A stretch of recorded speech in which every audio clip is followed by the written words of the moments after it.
सभी को सुनने में आ ही गया होगा कि राघव चड्ढा जी बीजेपी ज्वाइन कर रहे हैं। तो राघव चड्ढा जी का जो बीजेपी ज्वाइन करना है ना, सीधा डिस्क्वालिफिकेशन की तरफ जा रहा है, क्योंकि राघव चड्ढा को एंटी डिफेक्शन लॉ के हिसाब से दो कंडीशन फुलफिल करनी थी।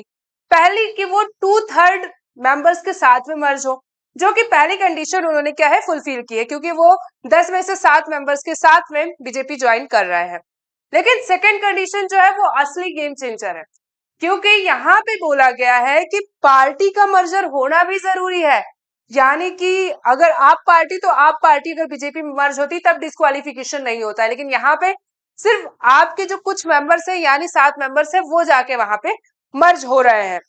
तो ये टेक्निकली अगर देखा जाए तो ये सीधा क्या है, डिफेक्शन है।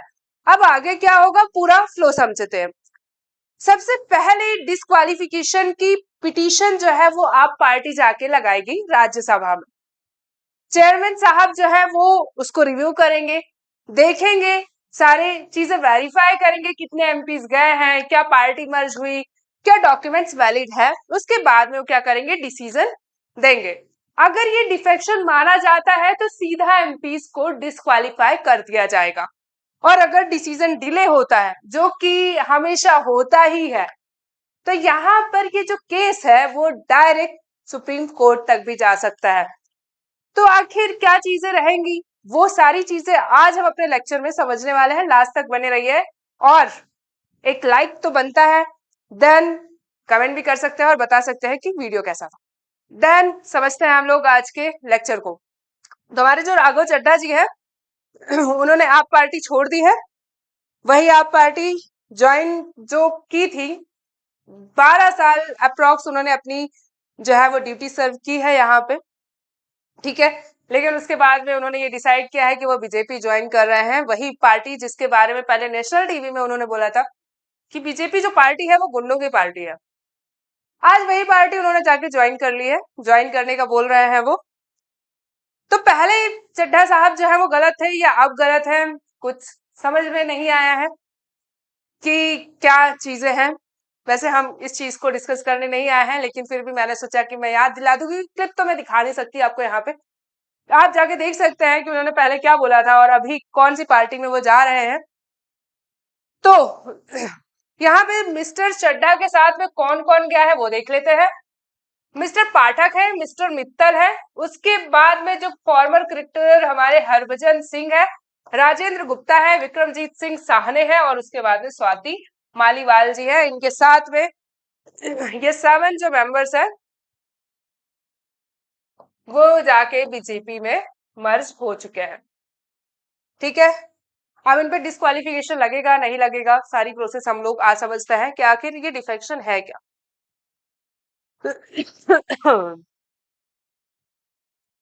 तो सबसे पहले कॉन्सेप्ट ऑफ डिफेक्शन समझते हैं। अगर कोई भी इलेक्टेड रिप्रेजेंटेटिव है किसी भी पॉलिटिकल पार्टी का, और वो जाके ज्वाइन कर लेता है दूसरी पॉलिटिकल पार्टी, फॉर एग्जांपल मैं थी, मैं बीजेपी से खड़ी हो गई और मुझे वोट सिर्फ इसलिए मिला क्योंकि मैं बीजेपी से खड़ी थी।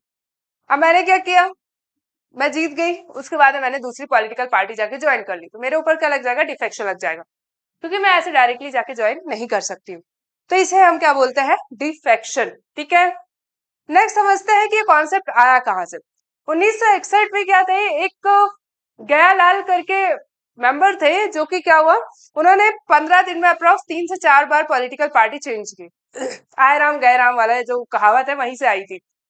तो उसी चीज को कम करने के लिए, उसी चीज को बंद करने के लिए, स्टेबिलिटी लाने के लिए पॉलिटिकल पार्टीज में क्या किया गया, एंटी डिफेक्शन लॉ लाया गया बाय 52nd कॉन्स्टिट्यूशनल अमेंडमेंट 1985, जहां पे उसी से क्या जोड़ा गया, 10th शेड्यूल हमारे कॉन्स्टिट्यूशन में ऐड किया गया, जिसमें डिफेक्शन एंटी डिफेक्शन लॉ के बारे में ही सारी चीजें दी गई है। उसके बाद में हम लोग आगे बढ़ते हैं। अब इसका एम क्या था कि पॉलिटिकल पार्टीज को क्या करना, personal gain it applies both parliament and state assemblies. यहाँ पे क्या किया गया, जो पर्सनल गेन है उस चीज को स्टॉप करना, पॉलिटिकल पार्टी जो अपना पर्सनल गेन देख रही थी उस चीज को स्टॉप करना, यही मेन उद्देश्य था एंटी डिफेक्शन लॉ लाने का। The state was strengthened by 91st constitutional amendment Atal Bihari Vajpayee ji ने इसको और ज्यादा स्ट्रेंथन करने के लिए, और ज्यादा मजबूत करने के लिए जो 2003 में क्या किया, 91st कॉन्स्टिट्यूशनल अमेंडमेंट के द्वारा, जो उसमें 1/3 ऑफ मेजोरिटी, वो जो मर्जर का जो प्रोविजन था वो भी हटा दिया। उन्होंने कहा कि ये जो 1/3 अगर स्प्लिट हो रही है पार्टी और आप जाके 1/3 मेंबर जो है दूसरी पार्टी में ऐसे मिल जाते हैं, वो भी चीजें अब नहीं रहेंगी। Provisions related to split where 1/3 members could defect and retained only merger provision, तो यहाँ पे ये चीज भी क्या कर दी गई थी, हटा दी गई थी। ग्राउंड्स ऑफ डिस्क्वालिफिकेशन क्या रहता है, देखिए 4 मेन ग्राउंड्स है इसके। पहला है, मैं किसी पॉलिटिकल पार्टी में थी, मैं वॉलेंटरली बोल रही हूँ कि मुझे अब इस पॉलिटिकल पार्टी को छोड़ना है, ठीक है। तो यहाँ पर अगर कोई मेंबर जो कि वॉलेंटरली क्या कर रहा है, गिव अप कर रहा है, छोड़ रहा है पार्टी को, तो वहां पे क्या लग जाएगा, डिस्क्वालिफिकेशन लग जाएगा। दूसरा, वोटिंग और एब्सटेनिंग, मतलब यहाँ पे इसका क्या मतलब हुआ कि फॉर एग्जाम्पल अगर कोई भी बिल प्रपोज हो रहा है, ठीक है, चाहे वो स्टेट लेजिस्लेचर हो और चाहे वो एमपी वो हो जाए, है ना, ठीक है, पार्लियामेंट हो जाए, वहां पे अगर कोई बिल प्रपोज हो रहा है और अगर कोई भी पॉलिटिकल पार्टी है, तो उसी पॉलिटिकल पार्टी के फेवर में ही हमको क्या करना है, वोटिंग करना है। फॉर एग्जाम्पल अभी 131st कॉन्स्टिट्यूशनल अमेंडमेंट आया था, तो वहां पे जो बीजेपी के मेंबर्स है वो उन्हीं के फेवर में वोट देंगे, और अगर वोट नहीं भी देना है तो पहले परमिशन लो कि भाई हम वोट नहीं देना चाहते। अगर विदाउट परमिशन आप उनके अगेंस्ट में चले जाते हैं तो वो भी क्या होता है, डिस्क्वालिफिकेशन ही होता है, ठीक है। उसके बाद में आ जाता है हमारा थर्ड, जहां पे क्या है, इंडिपेंडेंटली इलेक्टेड मेंबर है। इंडिपेंडेंटली मतलब फॉर एग्जाम्पल मैं किसी भी पार्टी से नहीं हूं, मैं मेरी खुद की पार्टी है, ठीक है, मैं इंडिपेंडेंट खड़ी हुई हूँ और मैंने क्या किया है, मैंने बोला कि भाई मैं तो इंडिपेंडेंट हूँ, मैं आपके अच्छे के लिए काम करूंगी, ये सारी चीजें रहेंगी। तो लोगों ने वही देखकर मुझे वोट दिया और मैं जीत गई, और उसके बाद में मैं जाके कहीं और मिल गई, किसी और पार्टी में। तो यहाँ पर मैं क्या हो जाऊंगी, डिस्क्वालीफाई हो जाऊंगी। क्यों? क्योंकि लोगों ने मुझे इसलिए वोट दिया था क्योंकि मैं इंडिपेंडेंट खड़ी थी। उस टाइम में मैंने ये नहीं बोला था कि मैं इस पॉलिटिकल पार्टी में मिल जाऊंगी या इस पॉलिटिकल पार्टी में मिल जाऊंगी, मैंने ऐसा कुछ बोला नहीं था। तो अगर कोई इंडिपेंडेंट इलेक्टेड मेंबर है, वो जाके किसी और पार्टी में मिल जाता है, मर्ज हो जाता है, तो वो भी डिस्क्वालीफाई हो जाएगा। And the last one is the nominated member.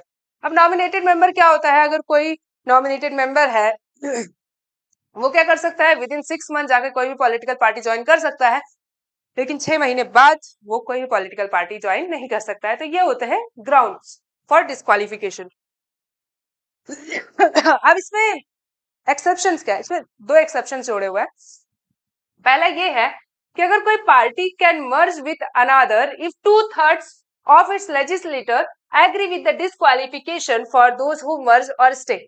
यहाँ पे क्या है कि अगर जो 2/3 ऑफ मेंबर्स है वो जाकर क्या हो जाते हैं, मर्ज हो जाते हैं किसी और पार्टी में, तो वहां पर क्या होगा, उनके ऊपर डिस्क्वालिफिकेशन नहीं लगेगी।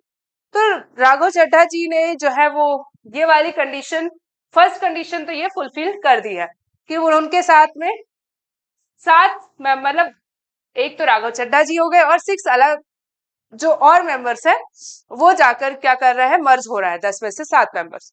तो यहाँ पे ये कंडीशन तो उन्होंने फुलफिल कर दी है। तो party merge with another 2/3 of its legislators agree with disqualification, ठीक है। तो यहाँ पे क्या हुआ, 2/3 मेंबर्स तो उनके साथ में जाकर मर्ज हो रहा है, तो ये तो जो कंडीशन थी वो फुलफिल कर दी गई है। और no disqualification for speaker, chairman, deputy chairman resigning from the party. अगर कोई मेंबर है उन्हीं को अगर स्पीकर बनाया जा रहा है, चेयरमैन बनाया जा रहा है, तो वो अगर रिजाइन करे तो उनके ऊपर डिस्क्वालिफिकेशन नहीं लगेगा। यही 2 एक्सेप्शंस है इसके, ठीक है। देन मैंने आपको बता ही दिया है कि राघव चड्ढा जी हैं, उन्होंने पॉलिटिकल पार्टी जो आप से थे वो उन्होंने क्या कर दिया है, छोड़ दिया है, और वो बीजेपी में जाकर मर्ज हो रहे हैं। ये सारी चीजें मैं आपको बता चुकी हूं। तो यहाँ पर हो सकता है कि उनके ऊपर डिफेक्शन लॉ जो है, एंटी डिफेक्शन लॉ, वो ना लगे क्योंकि उन्होंने एक कंडीशन तो फुलफिल कर रखी है, लेकिन यहाँ पे पार्टी का जो है वो मर्ज नहीं हो रहा है। तो क्या पता क्या डिसीजन आता है, हम बिल्कुल देखेंगे और मैं आपको बिल्कुल इन्फॉर्मेशन प्रोवाइड करूंगी कि आगे क्या होता है। तो तब तक के लिए बने रहे। अगर आपको ये लेक्चर पसंद आया हो, सारी चीजें पसंद आई हो, तो बिल्कुल शेयर करें, लाइक करें और सब्सक्राइब करें इस चैनल को। नमस्कार।